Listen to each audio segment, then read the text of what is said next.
یہ مسیح کے ابن اللہ ہونے کے کتاب میں یہ دلیل دی جاتی ہے. مسیح کے ابن اللہ. اچھا. یہ کتاب میں ہے. جی. مسیح کے ابن اللہ ہونے کے کتاب میں یہ دلیل دی جاتی ہے کہ بچہ کی پیدائش کے لیے یہ ضروری ہے کہ 23 کروموزومز باپ کے ہوں اور اتنے ہی ماں کے ہوں. لیکن مسیح کی ولادت میں یہ صورت محال ہے کیونکہ اللہ تعالیٰ جنسی تعلقات سے پاک ہے. مسیحیوں کی طرف سے اس کا جواب یہ ہے: انسان کا جسم ہے، خدا کا نہیں ہے. اس لیے انسان کے جسمانی حالتوں کا خدا سے تقابل کرنا قیاس مال فارغ ہے. انسان آنکھ سے دیکھتا ہے لیکن خدا کی آنکھیں نہیں ہیں. میں سمجھ گیا ہوں، لیکن اس کا میں جواب دیتا ہوں. اس کا جواب میں اپنی اس نئی کتاب میں Christianity a journey from facts to fiction میں دے چکا ہوں. واقعہ یہ ہے، یہ بحث نہیں ہے کہ ان کا دعویٰ اپنی ذات میں کس حد تک لغو اور کس حقیقت پر مبنی ہے، کون سی دلیل ہے، یہ ہم بحث نہیں چھیڑتے سر.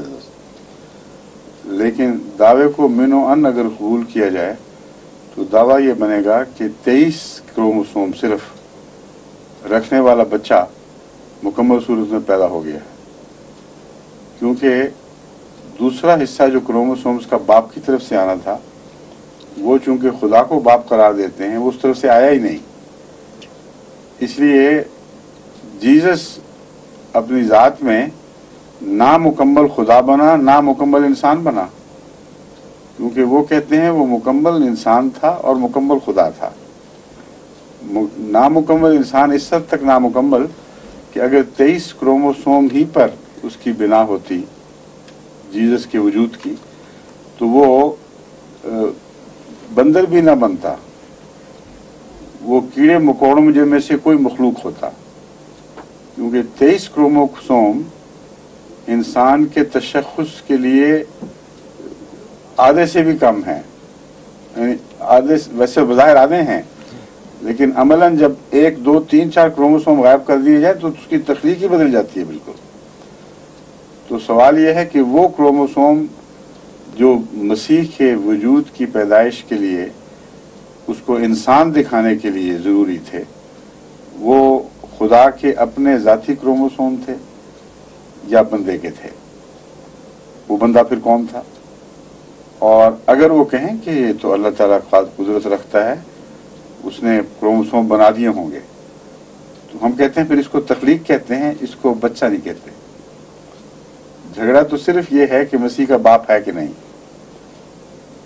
اگر یہ مانا جائے کہ مسیح کا انسانی باپ نہیں ہے تو پھر خدا کا باپ کہلانا تب ممکن ہوگا اگر خدا اس کی جسمانی کمی کو جو باپ کے بغیر بچے میں ہونی چاہیے تھی اپنی ذات سے پوری کرے. جب اس نے اپنی ذات سے پوری نہیں کی، نہ ہو سکتی ہے، کیونکہ جب خدا کے کروموسوم مانیں گے تو خدا ہی غائب، تو وہ تخلیق ہے. اور تخلیق میں اگر ان کا نظریہ مان لیا جائے 100%، تو ہمیں اس پہ کوئی اعتراض نہیں کہ خدا تعالیٰ نے تخلیق کر دی ہو. جہاں تخلیق ہو گئی وہاں مسیح کے آدھے وجود کا قانون قدرت خالق خدا کے تابع بنتا ہے وہ بھی، اور آدھا وجود اس کا خدا کی خاص تقدیر سے مخلوق بنا ہے. وہ باپ بیٹے کا رشتہ پھر بھی قائم نہیں ہوتا، خالق اور مخلوق کا ہوتا ہے. اور اسی پر قرآن کریم میں زور دیے. قرآن کریم فرماتا ہے کہ خالق ہے وہ اور باپ نہیں ہے کسی چیز کا. تو یہ جو دلیل ہم دے رہے ہیں اس کو آگے بڑھاتے نہیں، وہ آنکھیں بند کر کے وہ کسی اندھیرے میں چھپنے کی کوشش کرتے ہیں، ورنہ ان کی بات میں کوئی جان ہی نہیں ہے. وہ تخلیق نہیں مانتے، وہ تجسم کہتے ہیں کہ خدا مسیح پہلے بھی تھا. مجھے پتا ہے جو وہ تجسم کہتے ہیں تو اس کا مطلب کیا ہے تجسم کا. میں نے اس بات کو بھی اس میں اٹھایا ہے تفصیل سے. ان کے ہر امکانی بھاگنے کی جگہ کا تعاقب کر کے آگے راستہ بند کیا ہے. اس کو بھی لیا ہے، اس بات کو بھی. تجسم پھر اور کس شکل میں؟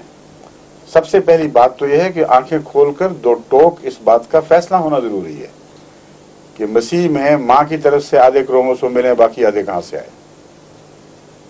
کہ اللہ کی ذات کے اندر کروموسوم تھے یا خدا نے پیدا فرمائے؟ اگر خدا نے پیدا کیے تو وہ مخلوق ہو گیا، خدا کا بیچ میں کہاں سے حصہ آیا؟ پھر تجسم والی بات بھی ختم ہو گئی. سمجھیں آپ؟ آگے.